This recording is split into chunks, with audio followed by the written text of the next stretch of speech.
It is Thursday. We're getting down to business with Cosmo Macero of O'Neill and Associates. Back with us. He was with us last night after that big plunge yesterday on Wall Street. Cosmo, let's start off.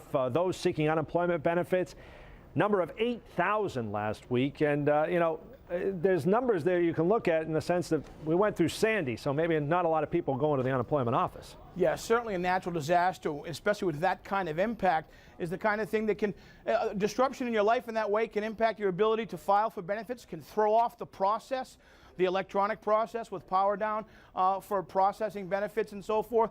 That's probably priced into the impact here on unemployment claims, so it may indeed be a temporary impact, a temporary change, but certainly we're seeing that related to the storm. We were talking also about the storm could create jobs on the other side of that whole thing. Yeah, you can imagine the manufacture of building materials, sure, sheetrock and things like that, certain retailers, all over time are going to be impacted in a positive way. Not that you can really say there's a silver lining to a natural disaster, right, but in a positive way, the necessity and the demand for those products may have some kind of impact on the economy also. And I think we would probably see that over the next couple of months. Hiring of people, certainly in construction jobs as well. All right, just keeps getting earlier and earlier. I mean, it seems like, you're seeing Christmas stuff in August sometimes. Christmas in July seems like a normal thing now. But on Thanksgiving night, Walmart plans to open their stores at 8 o'clock.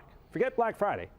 We're talking 8 o'clock on Thursday. Now, that is not going to happen in Mass, Rhode Island, though. It's Gray Thursday. We'll call it Gray Thursday. No, Massachusetts, Rhode Island, you can't start that till 12 midnight and beyond because of the existing blue laws. There's always some way to slice this up and start that shopping season in some way earlier. This is the latest from Walmart. They're getting some flack. They're getting some pushback from labor around the country and worker groups who are saying, hey, you know what? We've got families too. Sure. We've got responsibilities. This means we need to staff the stores. Give us a break. Yeah, I don't blame them. All right, and this might surprise a lot of people, but 401k, Fidelity put this out, balances are the highest they've had since 2000, which is pretty shocking when you think about the recession we went through and are climbing out of right now.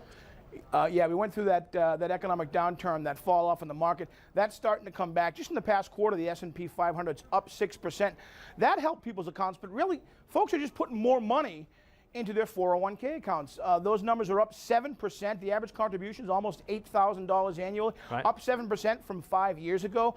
While some companies eliminated employer match during the downturn, that's starting to come back. So that has a positive impact, too, on people who are socking away money for their retirement. Certainly a lot more money in the game, and Fidelity doing this to 2000 because that was the first year they actually started measuring this data. But nice to see, and people, look at a bank account and they say, I can't make much there. Might as well put it in my 401k, and if I get a match, all the better. Average total balance right now is somewhere around $75,000. Yep. A long way from what you need in retirement, but it's at least put you on the way. Exactly right. We want a roadmap, and we want to follow it. We're hoping Congress can do the same a little bit later on. All right, Cosmo Macero, thanks as always. We'll see you again next week. All right, Mark.